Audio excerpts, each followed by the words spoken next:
గరుడ పురాణం.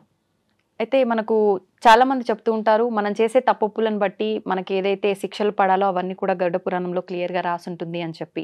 ఇంకొకటి చనిపోయిన వారి దగ్గర మనకు ఏదైతే భగవద్గీత వినిపిస్తుంటారో, ప్లే చేస్తుంటారో అసలు చేయాల్సింది గరుడ పురాణం గురించి చెప్పాలి అని చెప్పి కూడా కొన్ని సందర్భాల్లో వింటుంటాం. అసలేంటండి గరుడ పురాణం గురించి తెలియచేయండి? వ్యాస మహర్షి 18 పురాణాలని రచించారు. ఈ 18 పురాణాలకి మళ్ళీ ఇంకో ఉప పురాణాలని ఇంకో 18 రచించారు. హ్మ్. ఈ 18 పురాణాలలో ఒక పురాణం గరుడ పురాణం. హ్మ్. అంటే ఈ పురాణాలు వ్యాసుడు ఎందుకు రచించవలసి వచ్చింది అంటే, ఆ! పూర్వం పురాణ జ్ఞానం ఏదైతే ఉందో అదంతా వేదంలో చెప్పబడిన విషయాలే. హ్మ్. వేదానికి బాగా కనెక్ట్ అయ్యే మనుషులు ఉండేవారు. అంత ఆయుష్ ఉండేది. ఆ! కాబట్టి డైరెక్ట్‌గా వాళ్ళు వేదాల్లోనే వేదాధ్యయనం ద్వారా వేదాలు చదవడం వల్ల తెలిసేవి. హ్మ్. కానీ మరి కలియుగంలో మన ఆయుష్షే 120 సంవత్సరాలు. కానీ 120 ఎవరు బ్రతకట్లేదు. అవును. ఈ బ్రతికే దాంట్లో అంత జ్ఞానాన్ని తెలుసుకోవాలన్నా కష్టం. ఆ! అది కూడా రా మెటీరియల్‌లో ఉంటుంది. వేదంలో ఉన్నటువంటి జ్ఞానం. అది హ్మ్. అర్థం కావడం కష్టం. హ్మ్. అందుకని ఏం చేశారంటే చక్కగా ఒక కథారూపంగా ఉన్నటువంటి ఆఖ్యాయికలోని వేదంలో ఎక్కడైతే ఉన్నాయో అవన్నిటిని తీసుకొచ్చి సమకూర్చి ఒక చక్కటి విషయాన్ని ప్రతిపాదన చేశారు. అదే హ్మ్. పురాణాలు. ఆ! వీటిల్లో ఒక పురాణం గరుడ పురాణం. హ్మ్. గరుడ పురాణం ఎప్పుడు జరిగింది అంటే, ఇది విష్ణుమూర్తి సాక్షాత్తు గరుత్మంతుడికి చెప్పిన విషయంగా వ్యాసుల వారు రచించారు. హ్మ్. అంటే ఏవో వేదాలలో సాక్షాత్తు వేదమంతా కూడా భగవంతుడి యొక్క వాక్యాలే కదా అవన్నీ. అవును. భగవత్ స్వరూపం ఇంకా చెప్పాలంటే. హ్మ్. అలా గరుత్మంతుడు దర్శించినటువంటి వేద మంత్రాలు అని మనం అనుకోవచ్చు. ఓకే. ఓకే. ఆ మంత్రాలు యొక్క సారాంశాన్ని తీసుకొచ్చి కథారూపంగా తీసుకొచ్చారు. దాంట్లో ధర్మాలు కూడా ఉంటాయి. హ్మ్. అయితే అందరూ ఏమనుకుంటారంటే గరుడ పురాణం అంటే ఏదో చిన్నగా ఉంటుంది. దాంట్లో ఓన్లీ శిక్షలు మాత్రమే అవును. చెప్పబడతాయి ఇంకోటి అని ఒక ఉంది. ఆ! అంటే మెయిన్ దాంట్లో ఉన్నటువంటి కంటెంట్ మనం చూస్తే కళ్ళు తిరిగి పడిపోతాం. హ్మ్. అంటే మొత్తం 3 కాండలు దాంట్లో ఉన్నాయి. ఆహా! మొదటిది ఆచారకాండ అని. అంటే మనం ఏం దాంట్లో ఆచరించాలి అనేది మొత్తం ఉంటుందా? హ్మ్. మన ఆచరణ ఎలా ఉండాలి? అసలు మనకి ఏ కష్టానికి ఏ పరిహారం చేసుకుంటే ఆ కష్టం దూరం అవుతుంది. హ్మ్. అసలు ఆ కష్టానికి గల కారణం ఏమిటి? మన పాపాలంటాంగా. అవునండి. ఇలా ప్రతి వ్రతాలు అన్నీ చెప్పుకుంటూ వెళ్లారు. హ్మ్. ఒకటి కాదు. దాంట్లో విషం కనుక వస్తే ఏదైనా క్రిమికీటకాలు వస్తే ఆ విషాన్ని ఎలా పరిహరించుకోవాలి అనే విషయాలతో సహితంగా 240 అధ్యాయాల్లో చెప్పారు ఆ! ఆచారకాండ. ఇదంతా ఓహ్! కూడా పూర్వఖండం అంటారు. హుహుహు. ఉత్తరఖండం అంటే సెకండ్ హాఫ్. హ్మ్. దాంట్లో మళ్ళీ 2 కాండలు ఉన్నాయి. హ్మ్. ఒకటి ప్రేతకాండ. దీన్ని ప్రేతకల్పం అంటారు. ఆ! అలాగే బ్రహ్మకాండ అని. వీటిల్లో ఏం చెప్పారు అంటే, ఇది మళ్ళీ 50 అధ్యాయాలేమో ప్రేతక ప్రేతకాండ అంటే ప్రేతకల్పం ఉంది. హ్మ్. 30 అధ్యాయాలేమో బ్రహ్మకాండ ఉంది. ఆ! టోటల్ 320 అధ్యాయాలు. ఇప్పుడు ఈ ప్రేతకాండలో ఏముంటాయి? ప్రేతకాండలో మనిషి ప్రేత అంటే ఏంటి? గమనిస్తూ ఆ! గా వెళుతూ ఉండేవాడు. అంటే ఎప్పటిదాకా తన శరీరంలో ఇప్పుడు ఒక శరీరం ఉంది. హ్మ్. అతని పేరేంటి? అతను అడ్రెస్ ఎక్కడ? ఏంటి? అని చెప్పగలుగుతాం. అవును. కానీ ప్రేతకి అడ్రెస్ ఉండదు. ఆ! అది ఏ అడ్రెస్ లేనివాడు హ్మ్. అని. అడ్రెస్ లేనివాడికి ప్రేత అని పేరు. ఆ ప్రేత అనేటటువంటి వాడు అసలు ప్రేతగా ఎలా మారతాడు? అంటే హ్మ్. మరణించిన తర్వాత ఆత్మనా? మరణం ఎలా ఉంటుంది? హ్మ్. హ్మ్. తన ఆత్మ అంటే మనలో కూడా ఉంటుంది ఆత్మ. ద హ్మ్. కరెక్ట్ వర్డ్ ప్రేత. ఓకే. ఓకే. ప్రేత అనేది కరెక్ట్. ఆత్మ అంటే మరి మనలో ఉన్నది కూడా ఆత్మే. అవును. అది ప్రత్యేకంగా ఆత్మ అంటాం. ఆత్మ ఒక దగ్గర తిరుగుతూ గాలిలో కనిపించదు కదా! కనిపించదు. దాన్ని ప్రేత అని పిలిచారు అందుకని. హ్మ్. హ్మ్. ఈ మనిషి ఇప్పటిదాకా బ్రతికి ఇక్కడి నుంచి మరణించేటప్పుడు తన యొక్క స్థితి ఎలా ఉంటుంది? మరణించిన తర్వాత ఏం హ్మ్. జరుగుతోంది? ఆ! అసలు అక్కడ ఆయన మరణిస్తుంటే ఇక్కడ పితృకార్యాలు జరుగుతుంటే దీనికి దానికి లింక్ ఎలా ఉంటోంది? హ్మ్. అసలు యమపురి అనేటటువంటి నరకం ఏదైతే ఉందో అక్కడికి అవును. వెళ్ళే మార్గం ఎలా ఉంటుంది? ఆ! అక్కడ శిక్షలు ఎలా ఉంటాయి? ఏ తప్పులకి ఏ శిక్షలు అనేటటువంటి ఆ ప్రేతకల్పంలో చెప్పారు. ఇది ఎన్ని అధ్యాయాలు? 50 50, అధ్యాయాలు. కానీ ముందర 240 ఉన్నాయి. తర్వాత 30 30 ఉన్నాయి. ఉన్నాయి. దాంట్లో ఉన్నటువంటిది ఇది. హ్మ్. అయితే ఈ చెప్పినటువంటి ఈ విషయాలు ఈ 50 అధ్యాయాలనే పట్టుకొని ఇదే హ్మ్. గరుడ పురాణం అని అనుకుంటున్నారు అవును. చాలామంది. అవును. గరుడ పురాణం చిన్న పుస్తకం కాదు. ఆ! అది చాలా పెద్ద పుస్తకం. దాంట్లో ఎవరైనా చాలా చదవొచ్చా అండి? అర్థం చేసుకోగలుగుతారా? మిగతా 18 పురాణాలు ఎలాగైతే మనం మార్కండేయ పురాణం, దేవి భాగవతం, హ్మ్. అగ్ని పురాణం, మత్స్య పురాణం ఎలాగైతే పూజిస్తూ ఇంట్లో పెట్టుకుంటున్నామో, ఆ! ఈ గరుడ పురాణం కూడా ఇంట్లో ఉండాలి. ప్రతి ఒక్కళ్ళు చదవాలి. చదివితే అర్థం అవ్వడం కోసమే వ్యాసుల వారు రాశారు. అయితే ఆ సంస్కృత శ్లోకాలు ఉంటాయి. మనకు అవన్నీ అర్థం కావు అవును. చాలామందికి. అవును. అందుకని దానికి తెలుగు తాత్పర్యాలు కూడా రాశారు. ఉంటుంది అక్కడే. పండితులు రాసినవి ఉన్నాయి. ఆహా! తర్వాత కొంతమంది రాస్తున్నారు కానీ అన్నీ మరి దాంట్లో కరెక్ట్‌గా ఉండవు. అవును. కొన్ని పుస్తకాల్లో ఏం చేశారంటే ఇంత విషయం చెప్పినా మరంత చదివే పరిస్థితి ఉండదని అవును. కథా సంక్షిప్తంగా చేశారు. అంటే దాంట్లో ముఖ్యమైన విషయాలు వర్ణనలు అవి తీసేసి హ్మ్. ముఖ్యమైన విషయాలుగా చెప్పిన మనం అవి కూడా చదువుకోవచ్చు. ఓకే. ఇలా ఈ గరుడ పురాణం అనేటటువంటి దాంట్లో చాలా విషయాలు ఉన్నాయి. కానీ హ్మ్. చాలా మందికి ఏంటి డౌట్ అంటే గరుడ పురాణం ఇంట్లో ఉండకూడదు. అది ఆ! ఉంటే అశుభం కలుగుతుంది. హ్మ్. కానీ వాస్తవానికి గరుత్మంతుడు శుభాన్ని తీసుకొచ్చేవాడు. వైనతేయుడు అంటారు ఆయన పేరు. హ్మ్. ఆయన ఏం చేస్తాడంటే శుభాలు ఆయన ఎక్కడ ఉంటే అక్కడ శుభం. అందువల్ల అవును. విష్ణుమూర్తి ఆలయంలో ముందర ఉండేది ఏంటంటే గరుత్మంతుడే. అందువల్ల గరుత్మంతుడికి సాక్షాత్తు విష్ణుమూర్తి చెప్పినటువంటి ధర్మ విషయాలన్నీ కూడా గరుడ పురాణంలో ఉన్నాయి కాబట్టి హ్మ్. అది ఖచ్చితంగా ఇంట్లో ఉండాలి. ఓకే. డౌట్ ఏంటంటే జనాలకి ఇది ఎందుకు చదవకూడదు అనుకుంటున్నారంటే పోయిన సమయంలో ఇందాక మీరు అన్నట్టు ముఖ్యంగా చదవాల్సింది ఇది అని హ్మ్. ఎందుకన్నారు? ఆ సమయంలో అయినా కనీసం ఈ గరుడ పురాణం కనుక విన్నట్లయితే ఈ కొడుకులకి వీళ్ళకి ఆ మనస్సులో ఒక ధైర్యం వస్తుంది. అప్పటిదాకా ఎక్కడికి వెళ్ళిపోయాడో మన కంటి ముందర తిరుగుతున్న మనిషి అవును. అనే ఒక బాధ ఉంటుంది కదా! అవును. ఆ బాధ అంతా కూడా దూరమయ్యి హ్మ్. ఆహా! ఈ మనిషి జీవనం ఇలా జరుగుతోంది. ఇది ఇక్కడ వెళుతున్నాడు. హ్మ్. కాబట్టి మనం ఏం చేయాలి కొడుగ్గా? అంటే ఆ! శ్రద్ధగా శ్రాద్ధ క్రియలు, పితృకార్యాలు అన్నీ చేయాలి అని అవును. తెలుస్తుంది అని అప్పుడు చదవమన్నారు. హుహుహు. తప్పితే ఇది అప్పుడు చదివేది కాబట్టి ఇంకెప్పుడు చదవకూడదు అనేది కాదు. హ్మ్. హ్మ్. అయితే అన్ని శిక్షల గురించే ఉంది అని ఇంకొకటి తెలియడం వల్ల గూడా అంటే దీన్ని ఇంట్లో పెట్టుకోవడము వల్ల అశుభము, లేదంటే అమ్మో! మనం ఏం పని చేసినా గూడా దీనికి ఏ శిక్ష పడుతుందని ఒక భయం గూడా మొదలవుతుంది ఇవన్నీ తెలుసుకుంటే అనే ఒక ఆలోచన గూడా ప్రతి ఒక్కరిలో ఉంటుంది. ఉండాలి కదా! హ్మ్. వాస్తవానికి ఆ హ్మ్. భయం ఉండాలి. హ్మ్. మనం లా బుక్ ఉందనుకోండి. హ్మ్. ప్రతి లాయర్ ఏం చేస్తాడు?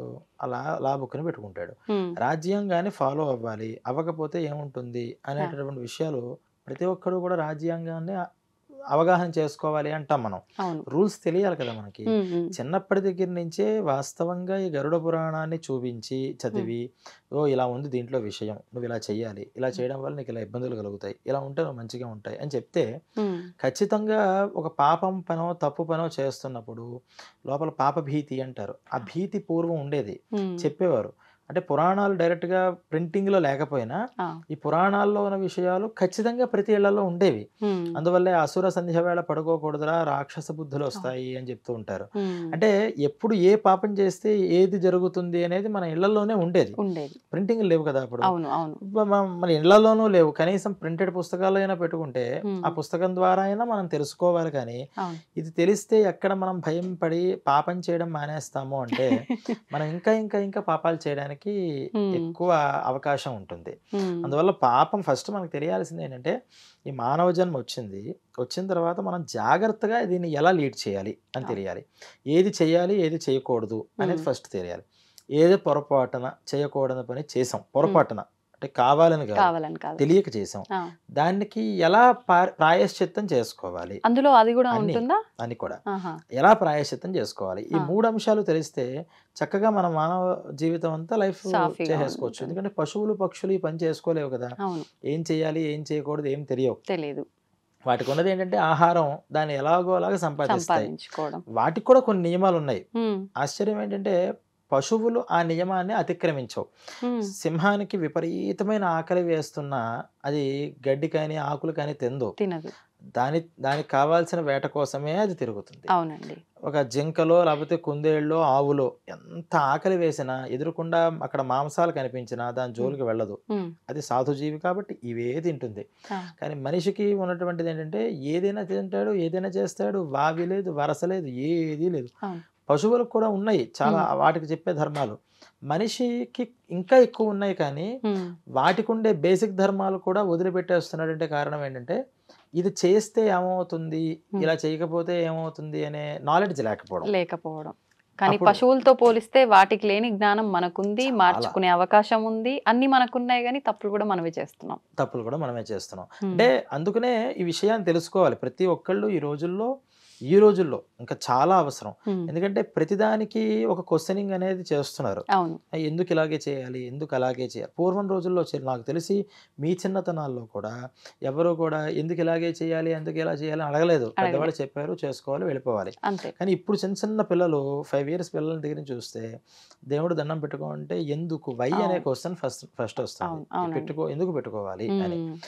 ఎందుకు పెట్టుకోవాలి అనే దాన్ని అప్పటినుంచి మనం నేర్పిద్దాము అంటే నేర్చుకోవడంలోనే ఉంటుంది తప్పితే ప్రాక్టికల్ నాలెడ్జ్ ఉండట్లేదు. ఉండట్లేదు. అందుకని పూర్వీకులు ఏం చేశారంటే ఫస్ట్ ప్రాక్టికల్స్ చెయ్యి, చేయగా నీకే దాని విషయం అర్థమవుతుంది, అది మన సంస్కృతికి గొప్పదనం అన్నారు. అంటే ఇప్పుడు కనీసం మనం క్వశ్చన్ వాడు వేస్తున్నప్పుడు మనం ఒక పరిపూర్ణ అవగాహనతో పెద్దవాళ్ళు కనుక చేస్తే ఆటోమేటిక్గా మనం కూడా ఏదైనా చిన్న చిన్నగా అయినా అంటే పూర్తిగా ఎక్స్ప్లెనేషన్ చేయకూడదు కూడా వాస్తవానికి పిల్లలకి. తగుమాత్రంగా ఎంత చెప్పాలో అంతే చెప్పాలి. ఒకేసారి అంత జ్ఞానాన్ని తీసుకెళ్ళి వాళ్ళ బుర్రలో పెట్టినా అది ఎక్కదు. ఎక్కకపోగా వేరే వేరే వక్రగతిగా మైండ్లోకి పడితే వాళ్ళు ఇంకా దాని మీద క్వశ్చనింగే అలవాటు అవుతుంది తప్పితే నమస్కారం మాత్రం జీవితంలో ఎప్పటికీ చేయడు. అందుకుని ఏమన్నారంటే ఈ పురాణ జ్ఞానాన్ని తెలుసుకోండి. ఈ గరుడ పురాణంలో ఫస్ట్ చేస్తే పుణ్యాల విషయం తర్వాత ఏం చేయకూడదు, చేయడం వల్ల నువ్వేమవుతావు అని ఒక్క సినిమా కింద చూపించేస్తే దాన్ని ఖచ్చితంగా ఆ పాపం పని చేస్తున్నప్పుడు అక్కడ మనకి ఒకసారి రీల్ తిరుగుతూ ఉంటుంది, విని విని విని ఉంటాడు కదా. కాబట్టి ఎంతటి పాపం చేయాల్సిన అగత్య పరిస్థితుల్లో అయినా సరే కొంచెం ఇంత వద్దులే మనం తగ్గిద్దాం అని ఒక సెకండ్ అంటే పాపం చేసే పని ఒక సెకండ్ ఆలోచిస్తే పాపం పని జరగదు. అంతే ఆ నిమిషంలో ఆలోచన స్తబ్దమైపోయి మారిపోయి రాంగ్ స్టెప్ పడిపోతుంది. తర్వాత ప్రతి ఒక్కళ్ళు చాలా మంది బాధపడతారు. ఎంత మర్డర్ చేసేవాళ్ళైనా 100కి 99% ఒక్కడు అది కూడా రిలైజ్ అవ్వడు కానీ 99% మంది నువ్వు కొంచెం కంట్రోల్ చేసుకుంటే బాగుండేది, అనవసరంగా చంపేశానే అని తర్వాత అయినా అనుకుంటాడు. ఆ క్షణం కాలం మనకి ఈ విషయాల్ని ఈ పురాణాలని తెలుసుకోవడం వల్ల మనకు కలుగుతుంది. అలాగే అనేక కష్టాలు ఉంటాయి. ఆ కష్టాలకి తీరిచ్చేటటువంటి తరుణోపాయాలు ఎలాగా వైదిక కర్మలు అంటారు. శాస్త్రోక్తంగా మనం చేసేటటువంటి పరిహారాలు అని ఇప్పుడు బయట మనం ఉంటున్నాం. పరిహారం కాదు, కర్మ, వైదిక కర్మ.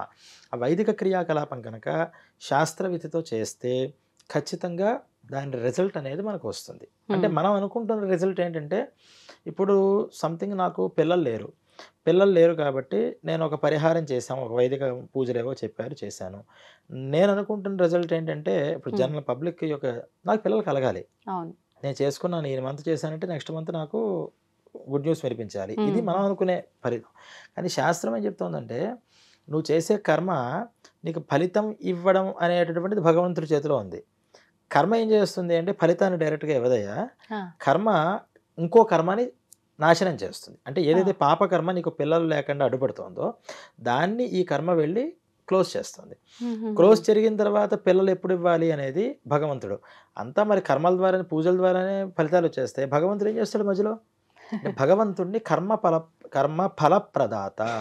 అంటే నువ్వు కర్మ చేసావు, ఈ కర్మ ద్వారా ఆ కర్మ అంతా కూడా నాశనమైంది. నువ్వు చేసినటువంటి సత్కర్మకి నీకు ఎటువంటి ఫలితం ఇవ్వాలి అనేటటువంటిది ఏ టైంలో ఇవ్వాలి.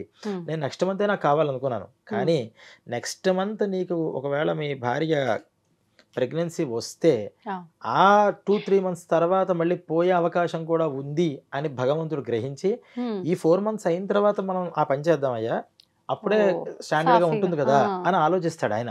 అందువల్లే ఆయన్ని మనం మధ్యలో పెట్టుకుని ఈ కర్మాలు చేసేది. లేకపోతే ప్రతి ఒక్కళ్ళు కూడా భజనలు చేసుకుంటూ భగవంతుడు నమస్కారం చేస్తే అయిపోతుంది కదా, అలాగా చేయమని లేదు. లేదా భగవంతుడు అనేవాడు లేడు, ఈ పూజలు చేసేస్తుంటే ఇలా హోమాలు చేస్తే ఆ దేవతలు మనకు ఫలితం ఇచ్చేస్తారు అని కూడా అనట్లా. దీన్ని చేయాలి, భగవంతుడిని ఆశ్రయించు. నువ్వు ఇది చేస్తే నీకు ఎప్పుడు ఏ ఫలితం ఇవ్వాలి అనే డెసిషన్ భగవంతుడు తీసుకుంటాడు. అలా లేకుండా నాకు ఈ రోజే కావాలి రేపే కావాలి అని చిన్నపిల్లలాగా మనం మాట్లాడుతుంటే ఆ కర్మలు నిజంగా భగవంతుడు ఏమనుకుంటాడంటే, మనం కూడా చూస్తుంటాం కదా చిన్నలు ఇళ్లలో కూడా, ఒక 10 o'clock దాకా నువ్వు టీవీ చూడమ్మా, తర్వాత చూడొద్దు అని పిల్లలకు చెప్తాం. కానీ వాళ్ళు ఇదొక్కటే వెబ్ సిరీస్ వస్తుంది, ఇంకొక అరగంట గంట అని చేస్తే మనం ఖచ్చితంగా ఏం చేస్తాం, ఇప్పుడు ఆపేసే. వాళ్ళు ఇబ్బంది పడతారు, ఇదేంటి ఆపేస్తున్నారు, నేను చూద్దాం అనుకుంటున్నాను కదా, నాకు ఎందుకు చూపించట్లేదు. మర్నాడు కావాలంటే నువ్వు ఇంకో 2 hours చూడు, రాత్రి 10 తర్వాత వద్దు అని మనం అంటాం. వాళ్ళ దృష్టిలో రూల్స్ అనేవి ఉండకూడదు అంటాం. అందువల్ల భగవంతుడు మనకి ఎప్పుడు ఏ ఫలితాలు ఇవ్వాలో తెలిసి ఆయన ఇస్తాడు. కాబట్టి ఆయన్ని మనం శరణవేది ఈ చేసిన కర్మంతా కూడా నీకు నేను అర్పణ చేస్తున్నాను అని చేస్తారు.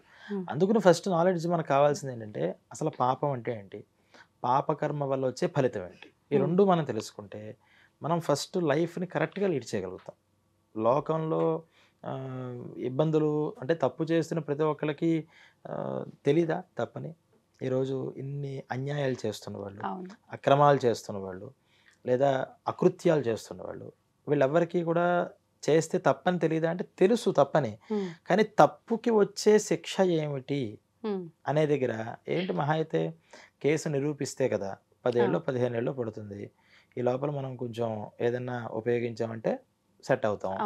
లేదు ఇదంతా అయ్యే టైంకి అసలు ఈ లోపల నేను ఎంజాయ్ చేస్తాను కదా అనే ఒక అంటే శిక్ష అంటే ఇక్కడ మనకు రాజ్యాంగం విధించేటటువంటి శిక్షలు మాత్రమే అని అనుకుంటున్నారు. కానీ గరుడ పురాణంలో ఏం చెప్పారంటే రాజదండన యమదండన అని 2 ఉన్నాయి. రాజదండన అంటే ఇప్పుడు మనకు ప్రభుత్వం వేసే ఐపీసీ శిక్షలు ఇవన్నీ కూడా. దీన్ని ఎవరైనా తప్పించుకోగలుగుతారట. ఎందుకంటే పూర్వం నుంచి కూడా రాజులన్నీ మన ప్రభుత్వాలు ఎంత గట్టిగా ఇవన్నీ సెక్షన్స్ పెట్టినా ఎక్కడో ఒక లూప్ హోల్ దొరుకుతుంది మనిషికి. పూర్వం నుంచి కూడా ఉన్నాయి. కానీ దీన్ని మిస్ అవ్వగలుగుతారు. కానీ రాజదండలు కూడా భయపడేవారు. ఎందుకంటే అది కఠినంగా ఉండేవి అప్పట్లో. దీన్ని కూడా ఖాతరు చేయకుండా దీని నుంచి అలా మనం మిస్ చేయొచ్చు, ఇలా అబద్ధం ఆడొచ్చు అనుకున్న వాళ్ళు కూడా పైన నరకంలో యమధర్మరాజు దగ్గర శిక్షలు తప్పించుకోలేరు అని క్లారిఫికేషన్ అక్కడ ఇచ్చారు. ఎప్పుడైతే ఆ శిక్షల గురించి తెలిసాయో ఈ శిక్షల గురించి భయం ఉన్నా లేకపోయినా ఆ శిక్షల్ని దృష్టిలో పెట్టుకునైనా జాగ్రత్తగా ఉంటారు అని. ఇప్పుడు కొంతమంది తెలిసి చేస్తుంటారు, కొన్ని మనం తెలియకుండానే అంటే ఎదుటివారి విషయంలో కొంచెం మనం ఏదైనా దురుసుగా మాట్లాడినా కూడా అది తప్పు కిందికే వస్తుంది. అది కొన్ని సందర్భాల్లో మనం కావాలని కూడా మాట్లాడడం. అంటే తప్పు తెలిసి చేసినా తెలియక చేసినా శిక్ష అనేది ఖచ్చితంగా ఉంటుందంటారా? ఉంటుంది. అది ఈ తప్పులు గురించి పాపాల గురించి వివేచన చేస్తూ 3 రకాలుగా ఉంటాయి. ఏ పాపమైనా మనస్సుతో చేసేది, నోటితో చేసేది, బై యాక్షన్ చేసేవి 3 రకాలు. త్రికరణాలు అంటాంగా వీటి ద్వారా. ఇవి 2 విధానాలు. ఒకటి జ్ఞానంతో చేసేవి, ఒకటి అజ్ఞానంగా చేసేది. అంటే తెలిసి చేసేవి, తెలియక చేసేవి అని. అప్పుడు మళ్ళీ 6 వెరైటీస్ అయ్యాయి మొత్తం. వీటిల్లో ఎలా వస్తాయి ఫలితాలు? ఇప్పుడు గోహత్య అనేటటువంటిది ఒక పాపం. ఉదాహరణ తీసుకోండి. ఆవుని చంపడం అని అర్థం. గోహత్య అంటే అదేగా. ఈ చంపడం 3 విధానాల్లో ఎలా వస్తుంది? ఆవుని చంపుతాను అని నోటితో అన్న గోహత్యా పాపం వస్తుంది అన్నారు. ఆవుని చంపుదాం అని మనస్సులో అనుకున్న గోహత్యా పాపం వస్తుంది. ఆవుని చంపిన గోహత్యా పాపం వచ్చేస్తుంది. సమానమైన ఫలితం ముగ్గురికి. సమానం కాదు, ముగ్గురికి గోహత్యా పాపం అయితే వస్తుంది.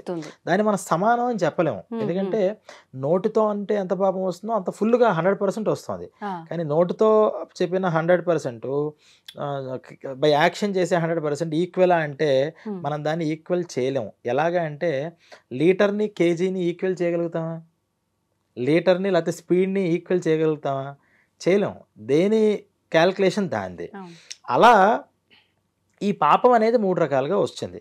మరి ముగ్గురికి ఎలాంటి శిక్షలు ఉంటాయి అంటే యాక్షన్గా చేసినప్పుడు బై యాక్షనే శిక్ష అనుభవిస్తాడు. శిక్ష అంటే రియాక్షన్. అది ప్రతి యాక్షన్కి రియాక్షన్ ఉంటుంది కదా. ఆ గోవుని ఎలాగైతే ఇబ్బంది పెట్టాడో వీడు ఇబ్బంది పెడుతున్నప్పుడు ఎంత తీవ్రంగా అది ఇబ్బంది పడిందో అంత తీవ్రంగా అది టైం స్పేస్ పెరిగే కొద్దీ దానికన్నా తీవ్రతరంగా అంటే ఇమీడియట్గా జరిగినప్పుడు మనం కూడా ఏం చేస్తాం? ఎవరైనా గట్టిగా కొట్టారు, మనకి కోపంలో ఒక దెబ్బ వేసేస్తాం. కానీ ఒకడు కొట్టాడు, వెంటనే కొట్టలేకపోయాం అనుకోండి, మనం రోజుకి ఇంకా పెరుగుతుంటుంది ఎలాగైనా కొట్టాలని. సమయం చూసి మనం చిక్కినప్పుడు ఒక దెబ్బతో ఆపం. ఇన్ని రోజులు కోపం ఉంది కదా 10-15 కొట్టేస్తామండి, వడ్డీతో సహా. అలా టైం స్పేస్ పెరిగే కొద్దీ ఏమవుతుందంటే స్పామ్ ఈ పాపం కూడా అంతగా అనుభవించాల్సిన పరిస్థితి వస్తుంది. ఏది ఫిజికల్గా మనం చేసేది. మానసికంగా గోవుని చంపుదామని అనుకున్నాడు వాడు, మానసికంగా చంపుదామని ఎలాగైతే అనుకున్నాడో చంపుదాం అనుకున్నప్పుడు గోవుకు తెలియకపోవచ్చు నాకు మనం చంపుదాం అనుకుంటున్నాడని. కానీ నువ్వు చంపుదాం అనుకోవడం అనే ఒక పాపం ఉంది చూసారా, అది వీడి మనసుకు కూడా అదే విధానంగా బాధని తెప్పిస్తుందిట. తప్పు. నోటుతో అన్నాడు, నోటుతో అన్నప్పుడు వేరే వాళ్ళ నోట్ల ద్వారా లేనిపోయిన నిందలనే పడ్డాను అనేక మాటలు వాళ్ళ దగ్గర పడాల్సి వచ్చింది, ఇవన్నీ అంటాం కదా, ఇలా అనుభవించాల్సి వస్తుంది. మాటల రూపంలో తను కూడా ఇబ్బంది పడతాడు ఖచ్చితంగా. ఇలా 3. ఇప్పుడు మనం మాట్లాడేది ఏంటి? ఇవన్నీ కూడా తెలిసి చేసినప్పుడు.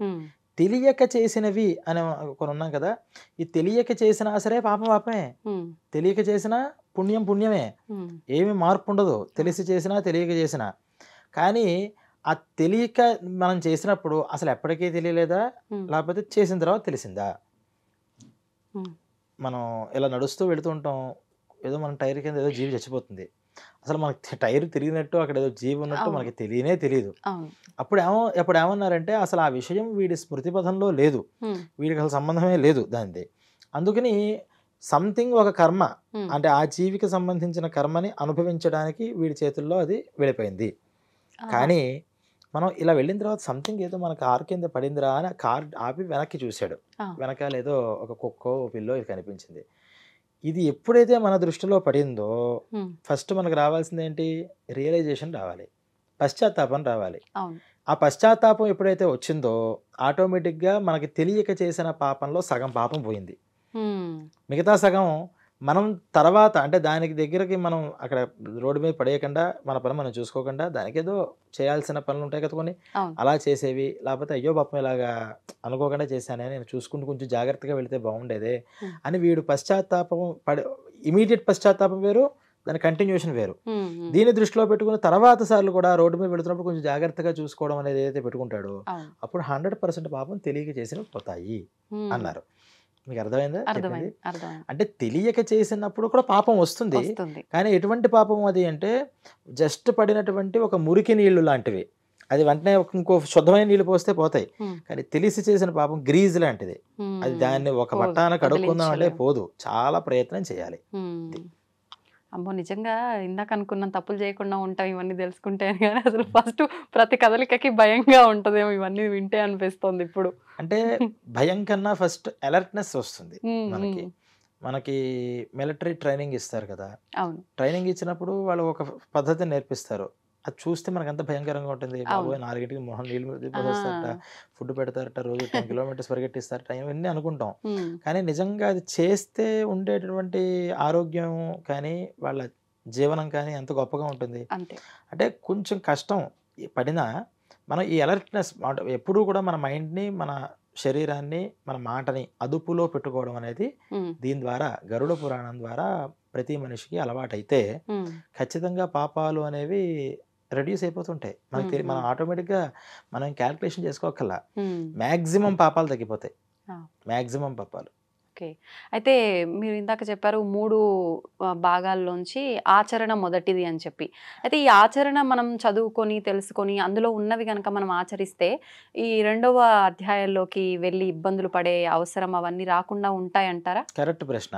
హ్మ్. అసలు ఫస్ట్ ఆచారకాండ అని చెప్పింది ఏంటంటే ఇదంతా కూడా రూల్స్, ఈ రూల్స్ ఫాలో అవ్వండి అన్నారు. హ్మ్. ఆ రూల్స్ యాజ్ ఇట్ ఈస్గా ఫాలో అయిపోతే మనకేమీ అసలు రూల్ అతిక్రమిస్తే కదా శిక్ష అనేది వస్తుంది. అవును, అవును. శిక్ష లేదు.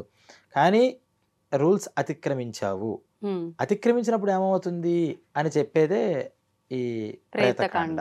హ్మ్. మరి దాని బ్రహ్మకాండ అన్నారు కదా, దాంట్లో ఏముంటుంది? ఈ బ్రహ్మకాండ విషయంలో హ్మ్. అసలు పరబ్రహ్మతత్వం అంటే ఈ నరకలోకంలోకి వెళతారు. ఆ. ఈ వెళ్ళిన వాళ్ళంతా ఏమవుతారు మళ్ళీ? హ్మ్. మళ్ళీ క్షీణే పుణ్యే మర్త్యలోకం విశంతి. అటు పుణ్యం చేసినా ఇటు పాపం చేసినా మొత్తం ఎంటైర్గా అనుభవించలేము హ్మ్. ఎక్కడా కూడా. నరకానికి వెళ్ళిపోతాము అంటే ఆ. నరకంలో మొత్తం మనం చేసిన పాపాలన్నీ అనుభవించేసి ఫ్రెష్గా ఇక్కడికి దిగడానికి అవ్వదు. ఆ. స్వర్గానికి వెళ్ళిపోయామంటే లైఫ్ లాంగ్గా అక్కడ సెట్ అయిపోం మనం. హ్మ్. నువ్వు ఎంత క్వాంటిటీలో చేసావో అంత క్వాంటిటీలో నువ్వు అక్కడ అనుభవించడానికి నీకు టైం పెడతారట. అదేంటి అంటే హ్మ్.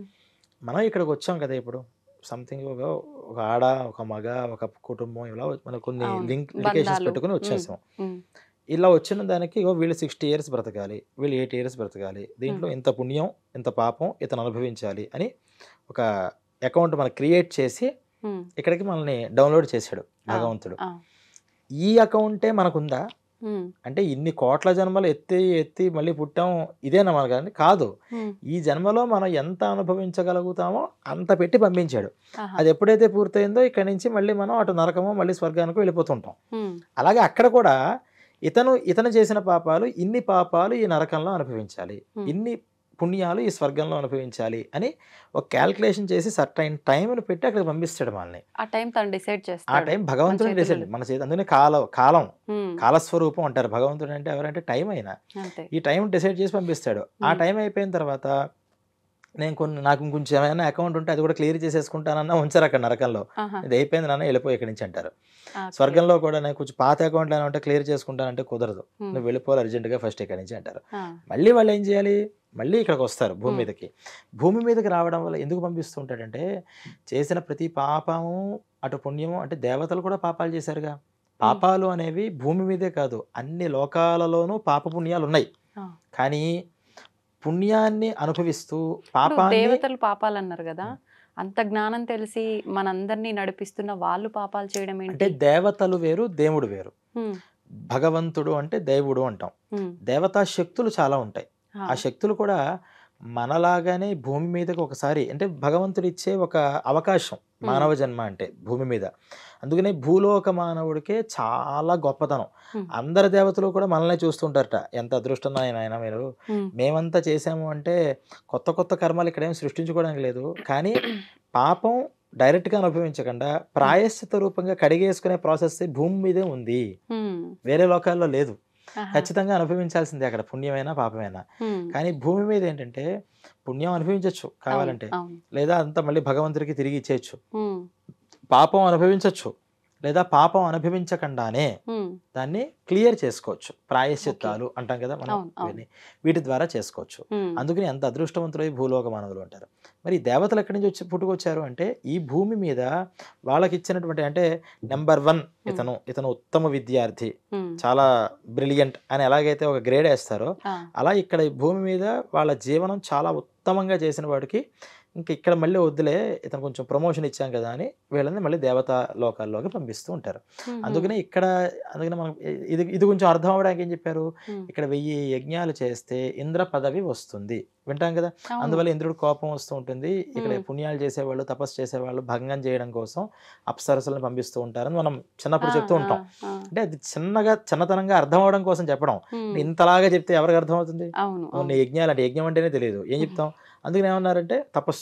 అతగాళ్ళు హ్మ్. మూసుకొని తపస్సు చేస్తే వీడు ఇంద్రుడైపోతాడు తర్వాత. అంటే అర్థం ఏంటంటే హ్మ్.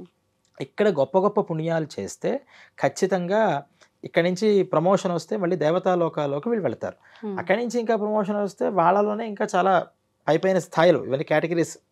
ఇక్కడ సరిగ్గా మనం చేయలేదు, హ్మ్. డిబార్ అయ్యాం. మళ్ళీ కింద లోకాలకి అంటే హ్మ్. ఇక్కడ మనం జ్ఞానం ఉన్న మనిషి దగ్గర నుంచి జ్ఞానం లేని పశువు దగ్గరికి వెళ్తాం. ఆ. ఇంకా తప్పు చేసాం. హ్మ్. ఇలా స్టేజ్ తగ్గుని అప్పటికప్పుడు పుట్టి చచ్చిపోతూ ఉంటాయి రాత్రిళ్ళు. అవును. లైట్ పురుగులు, ఆ. చిన్న చిన్న క్రిములు అలా మారిపోయి అప్పటికప్పుడు పోతూ ఉంటాము. అంటే ఎక్కువ పాపం చేసిన వాళ్ళు అంత తక్కువ షార్ట్ టైమ్ జీవంతో ఉండే అంటే జీవిగా. ఎక్కువ పాపము అనేది ఒకటి. హ్మ్. రెండోది ఎక్కువ పాపం కన్నా ఎక్కువ అనుభవాలు ఉండాలి వాళ్ళకి.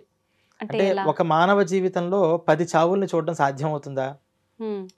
అవ్వాలి అంటే సుమారు ఒక 150, 200 సంవత్సరాలైనా ఎక్కువ పుట్టాలి. సంవత్సరాలు. లేకపోతే అవును. కనీసం 10 ఏళ్ళైనా పుట్టాలి. 10 హ్మ్. రోజులైనా ఉండాలిగా. అంటే ఒకే రోజు చచ్చిపోయి, ఒకే రోజు పుట్టి మళ్ళీ అలా మరణించలేడు కదా! అవును. కానీ జీవనం అంటే అర్థం ఏంటంటే అతనికి 80 ఏళ్ళు. ఈ 80 ఏళ్ళు మొత్తం ఇవన్నీ అనుభవించి మళ్ళీ చావాలి అనేది హ్మ్. ఒకటుంది. హ్మ్. ఇలా 10 జన్మలు ఎత్తాలి. హ్మ్. మానవ జీవితం చాలా ఎక్కువైపోతుంది. అవును. ఇది చిన్న క్రిమి కింద పుడితే ఆ. అది ఎక్కువ కాలం బ్రతకదెలాగో. అది అవును. వితిన్ అవర్స్ పోతుందది. అంతే. వితిన్ అవర్స్ సంపూర్ణ ఆయుర్దాయంతో ఉంది. హ్మ్. కానీ వెంటనే పోయింది. అంతే. అలా ఒక్క గంటలో అది 10 సార్లు పుట్టి చచ్చిపోగలుగుతుంది. దాన్ని హ్మ్. అనుభవం అంటారు. ఆ హుహుహు. అనుభవాలు కావాలి అనుకున్నప్పుడు ఆ జన్మలు ఎత్తుతూ ఉంటాడు. హ్మ్. అంటే మరణం అనేటువంటి అనుభవం ఎక్కువ సార్లు కావాలి అనుకున్నప్పుడు.